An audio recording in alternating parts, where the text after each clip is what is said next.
27 number question देखिए। ये जो क्वेश्चन है आपको केस स्टडी के फॉर्म में भी आ सकता है। क्वेश्चन मोस्ट इंपॉर्टेंट है, फर्स्ट चैप्टर में से लिया गया है। In a workshop the number of teachers of English, Hindi and science are 36, 60 and 84 respectively. Find the minimum numbers of rooms required if each room the same numbers of teacher are to be seated and all of them being the same subject। यहाँ पे जो workshop है teachers की, उसमें English, Hindi, science के teachers का number दे रखे हैं, इतने इतने हैं। तो हमें मिनिमम नंबर ऑफ रूम जो है वो फाइंड आउट करने हैं ताकि सेम नंबर ऑफ टीचर्स एक रूम में आ सके, ठीक है, और उनका सेम सब्जेक्ट हो। क्लियर। अच्छा, यहाँ पे बच्चे सबसे बड़ी गलती क्या करते हैं, बच्चों ने क्रैम कर रखा होता है भैया मिनिमम नंबर पता करना है तो एलसीएम फाइंड आउट कर दो और मैक्सिमम नंबर पता करना है तो एचसीएफ फाइंड आउट कर दो। पर हर कंडीशन में ऐसा नहीं होता। देखिए यहाँ पे मिनिमम नंबर देख के आपको एलसीएम नहीं निकालना, क्योंकि अगर आप तीनों नंबर्स का एलसीएम निकालोगे तो टीचर्स से बहुत ज्यादा वो हो जाएगा, नंबर है जो बहुत ज्यादा बड़ा हो जाएगा। हमें यहाँ पे एचसीएफ निकालना होगा। क्यों निकालना होगा? क्योंकि यहाँ पे हमें सेम नंबर चाहिए, ठीक है, रूम्स का जिसमें टीचर्स है टू बी सीटेड, जो है सेम टीचर्स बैठ सके सेम सब्जेक्ट के। क्लियर। तो हम यहाँ पे क्या करेंगे, HCF निकालेंगे फिर तीनों नंबर्स का, 36 का, 60 का और 84 का। तो 36 के देखिए प्राइम फैक्टर बनाएंगे जब हम 2, यहाँ पे 2 2 जा 4, ठीक है। जब हमने 36 को 2 से डिवाइड किया 18, फिर 2 से डिवाइड किया 9 रहा, फिर यहाँ पे 3 3 जा 9, ठीक है। 2 2 जा 4, 4 3 जा 12, 12 3 जा क्या बन गया 36, 60 को जब हम 2 से डिवाइड करेंगे 30, 30 को 2 से डिवाइड किया 15, फिर 3 5 जा 15। अब देख लीजिए 2 2 जा 4, 4 3 जा 12, 12 5 जा 60। क्लियर। 84 को जब हम 2 से डिवाइड करेंगे 42, 42 को 2 से डिवाइड करेंगे तो 21 और फिर 3 7 जा 21। अब चेक कर लीजिए 2 2 जा 4, 4 3 जा 12, 12 7 जा 84, ठीक है। इसको अगर हम पावर नोटेशन में लिखना चाहें तो 2 की पावर 2 होगी, ठीक है। और यहाँ पे हमारे पास क्या होगी 3 की पावर 2। क्लियर। और यहाँ पे देखिए 2 की पावर 2 इंटू 3 इंटू 5। क्लियर। और यहाँ पे 2 की पावर 2 इंटू 3 इंटू 7, ठीक है। HCF हम कैसे निकालते हैं, हमने लिस्ट कॉमन फैक्टर लेना होता है, ठीक है। और सिर्फ कॉमन फैक्टर लेना है। यहाँ पे देखिए जैसे 2 है, 2 की पावर 2 है तीनों के पास, ठीक है। और 3 इसके पास 2 टाइम्स है, इनके पास 1 टाइम है तो 1 टाइम लेंगे। क्लियर। तो यहाँ पे हमारे पास HCF 2 की पावर 2 इंटू 3 यानी 2 2 जा 4, 4 3 जा क्या आ जाएगा 12 आ जाएगा, ठीक है। तो यहाँ पे तीनों नंबर का HCF क्या आया 12 आया, ठीक है। हमें पता क्या करना है, मिनिमम नंबर ऑफ रूम्स पता करने हैं। तो आप ये मत कर देना कि ये मिनिमम नंबर ऑफ रूम्स आ गए, ठीक है। यानी हर एक जितने भी रूम होंगे हर एक रूम में 12 टीचर्स बैठेंगे, पर नंबर ऑफ रूम्स कितनी चाहिए हमें, नंबर ऑफ रूम्स, यहाँ पे टोटल टीचर्स अपॉन में HCF या टीचर्स इन वन रूम, ठीक है। तो यहाँ पे टोटल टीचर्स कितने हैं स्टूडेंट्स, 36 इंग्लिश के हैं, 60 हिंदी के हैं और 84 साइंस के हैं। और एक रूम में कितने टीचर्स बिठा रहे हैं हम, 12 टीचर्स बिठा रहे हैं क्योंकि HCF 12 आया। क्लियर। तो यहाँ पे देखिए 6 और 4 10, 6 और 3 9, 1 10 और 8 18, ठीक है। तो यहाँ पे 12 1 जा 12, 6 बचा 60 बन गया, 12 5 जा 60 मीन्स 15 रूम्स होंगे जिसमें इक्वल नंबर ऑफ टीचर्स हैं आर टू बी सीटेड, ठीक है। 15 रूम्स होंगे। फॉर एग्जांपल जैसे कि यहाँ पे इंग्लिश है, इंग्लिश के 36 टीचर्स हैं, 12 से डिवाइड करेंगे तो 3 रूम्स तो इंग्लिश टीचर्स के लिए होंगे, ठीक है। 60 टीचर हिंदी के हैं, 12 से डिवाइड करेंगे तो 5 रूम होंगे हिंदी टीचर के लिए। और 84 हैं जो टीचर्स साइंस के, इसको 12 से डिवाइड करेंगे तो 12 7 जा 84। देख लीजिए टोटल कितने रूम चाहिए हमें, 15 रूम्स चाहिए। क्लियर।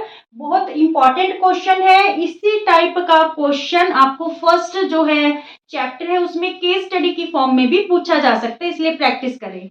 स्टूडेंट्स 28 नंबर क्वेश्चन करते हैं। Find the zeros of the quadratic polynomial 2x² minus 1 plus 2 root 2x plus root 2 and verify the relationship between the zeros and coefficient of the polynomial.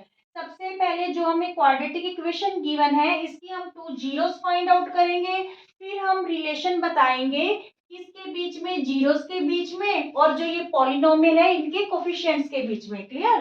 तो सबसे पहले देखिए हमें 2x square minus 1 plus 2 root 2 into x plus root 2 given है। ठीक है, हम करते क्या है, इसका सोल्यूशन जो क्वाड्रेटिक इक्वेशन होती है उसे मिडिल टर्म सप्लिट करके करते हैं, पर यहाँ पे हम क्या करेंगे, इस x को इन दोनों टर्म से मल्टीप्लाई कर लेंगे, क्योंकि बाहर माइनस का साइन है इसलिए दोनों टर्म्स नेगेटिव हो जाएंगी। ठीक है, तो यहाँ पे देखिए 2x स्क्वायर माइनस एक्स से 1 को मल्टीप्लाई करेंगे तो माइनस एक्स हो गया, फिर माइनस एक्स को 2 रूट 2 से मल्टीप्लाई करेंगे तो माइनस 2 रूट 2 एक्स हो गया। क्लियर? Plus root 2। अब हमने क्या करना है, ग्रुपिंग कर लेनी है फर्स्ट टू टर्म्स की एंड लास्ट टू टर्म्स की। फर्स्ट टू टर्म्स के पास एक्स कॉमन है तो यहाँ पे हमारे पास 2x और यहाँ पे क्या रह गया, 1 रह गया माइनस का। क्लियर? इन दोनों टर्म्स के पास रूट 2 कॉमन है, थर्ड टर्म नेगेटिव है इसलिए हमने -2 रूट 2 बाहर लेना है कॉमन के तौर पे। जब हमने बाहर माइनस ले लिया तो इन दोनों टर्म के साइन क्या हो जाएंगे, चेंज, ये प्लस की हो जाएगी और ये माइनस की। रूट 2 कॉमन आ गया तो यहाँ पे 2x रह गया। ठीक है, और यहाँ पे रूट 2 था वो कॉमन ले चुकी है, प्लस की जगह यहाँ पे -1 रह जाएगा क्योंकि हमने माइनस कॉमन ले रखा है। क्लियर?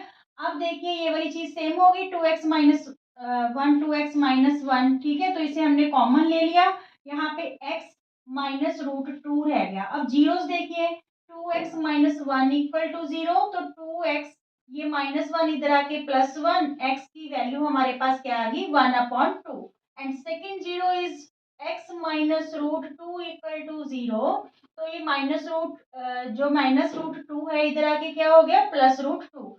तो ये हमारे पास दो जीरोस आ गई। ठीक है, अब हमने क्या बताना है, अब हमने रिलेशन बताना है किसके बीच में, जीरोस के बीच में एंड कोएफिशिएंट ऑफ पॉलिनोमियल के बीच में। तो देखिए हमें पता है कि जो रिलेशन है सम ऑफ जीरोस किसके इक्वल होते हैं, -b/a के। ठीक है, ये b और a क्या है स्टूडेंट्स, जो x का कोफिशिएंट होता है ये b है। ठीक है, x स्क्वायर का कोफिशिएंट क्या है, a है, और कांस्टेंट टर्म c है, बिकॉज क्वाड्रेटिक इक्वेशन किस फॉर्म में होती है, ax square plus bx plus c, ठीक है, इक्वल टू 0। ये क्वाड्रेटिक इक्वेशन है जो इस फॉर्म में होती है। तो यहाँ पे x का कोफिशिएंट b कहलाता है और x स्क्वायर का कोफिशिएंट क्या होता है, a, and c is a constant term. Clear? तो यहाँ पे alpha plus beta, alpha mean मान लीजिए ये वाली जीरो अल्फा है और ये वाली जीरो क्या है, हमारे पास बीटा है। तो अल्फा की वैल्यू हमारे पास 1/2 है। ठीक है, प्लस बीटा की वैल्यू √2। जब हम एलसीएम लेंगे 2 एलसीएम आ गया, 1 और ये प्लस क्या हो गया, 2√2। क्लियर? और यहाँ पे देखिए माइनस बी की वैल्यू हमारे पास क्या है, -1 -2√2। ठीक है जी, एक्स का कोफिशिएंट, तो ये माइनस था तो हमने दोनों टर्म्स नेगेटिव करके दिखा दी। अपॉन में ए की वैल्यू क्या है, 2 है। क्लियर? तो यहाँ पे देखिए ये दोनों टर्म्स बाहर माइनस है तो दोनों टर्म्स किसकी हो जाएंगी, प्लस की हो जाएंगी, अपॉन में 2, तो ये भी तो यही चीज आ रही है। ठीक है, यानी जो सम ऑफ जीरोस है, ठीक है, वो आपस में इक्वल है। अगर हम जीरोस का सम करते हैं और उधर से हम रिलेशन करते हैं कोफिशिएंट का। ठीक है, -b/a। क्लियर? अब देखिए दूसरा रिलेशन क्या होता है, प्रोडक्ट ऑफ जीरोस देखना होता है हमें, which is equal to c/a। Product of zeros में देखिए एक जीरो तो हमारे पास 1/2 आई है और दूसरी जीरो हमारे पास √2 आई है, तो इट्स मीन्स ये √2/2 हो गया। ठीक है, c/a मीन्स कांस्टेंट टर्म हमारे पास √2 है और जो a की वैल्यू है वो क्या है, 2। ठीक है, तो ये चीज भी left hand side equal to right hand side, so ये क्या होगी, वेरीफाइड हो गया relationship between the zeros and the coefficient of the polynomial. Is it clear?